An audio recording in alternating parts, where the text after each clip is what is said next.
ತಗೊಂಬಗ ರಾಗಿ ಅಂಗಡಿಲಿ ರಾಗಿ ಕೊಟ್ಟಿದೀನಿ, ಹೋಗ್ ಬೀಸ್ಕೊಂಬ. ತಗೋಪಿ ನೀನ್ ಹಸಿಟ್ಟು. ನಮ್ಮಪ್ಪ ರಾಗಿ ಕೊಟ್ಟಿದ್ದು, ನೀವ್ಯಾಕ್ ನಂಗೆ ಹಸಿಟ್ ಕೊಡ್ತಿದ್ದೀರಾ? ರಾಗಿ ಕೊಡಿ. ಮುಚ್ಕೊಂಡು 25 ರೂಪಾಯಿ ಕೊಟ್ಬಿಟ್ಟು ನೀನ್ ಹಸಿಟ್ ತಗೊಂಡಾಗ. ಇಲ್ಲ ಇಲ್ಲ ಇಲ್ಲ, ನೀವೆಲ್ಲ ಕದಿತೀರಾ. ನಂದು 10 ಕೆಜಿ ರಾಗಿ ತೂಕ ಹಾಕಿ. ಬಾರ ಬೇವರ್ ಸೈಡ್ ತೂಕ ಮಾಡೇ ಬಿಡೋಣ. 9 ಕೆಜಿ 800 ಗ್ರಾಮ್ 200 ಗ್ರಾಮ್ ಕದ್ಬಿಟ್ಟಿದ್ದೀರಾ. 200 ಗ್ರಾಮ್ ಬೇಕಾ? ನೋಡೋ, ಇಷ್ಟೆಲ್ಲ ಆರುತ್ತೆ, ಇಷ್ಟೆಲ್ಲ ಉದುರೋಗುತ್ತೆ, ಅವೆಲ್ಲ ಎಲ್ಲೋಗುತ್ತೆ.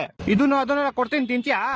ನಾವ್ ತಿಂತೀವಿ. ಇವ್ ನಕ್ಕನ್ ಎಲ್ಲ ಇವಾಗ ಅಂತ. ಅಲ್ಲೋಡ ಅವ್ನ್ ಚಪ್ಲಿ ಹೆಂಗೈತೆ. ಬಡೂರ್ ಬೇವರ್ಸಿ ಬಿಕಾರಿ. ಇಲ್ಲ ನನ್ ಬ್ರಾಂಡೆಡ್ ಹೆಂಗೈತೆ ಬಿಸ್ಲರಿ. ಮಚ್ಚ, ಆ ಒಂದ್ ಇಟ್ಕೆ ಎಷ್ಟಕ್ ಹೋಗ್ಬೋದು? ಅದೇ ಒಂದು 8-9 ರೂಪಾಯಿ. ಏಕೆ ನೀನ ತಗೊಂಬೇಕಂತ ಇದ್ಯಾ? ಇವನೆಲ್ಲೋದ? 18 19. ಮಚ್ಚ, ಕ್ವಾರ್ಟರ್ ದುಡ್ಡಾಯ್ತು. ಇನ್ನೊಂದೇಳ್ ತಗೊಳ್ಳೋ.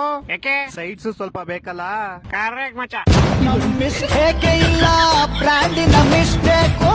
ಮಂದಿ ನಮಗೆ ಸುಮ್ನೆ ಬೈತಾರೆ.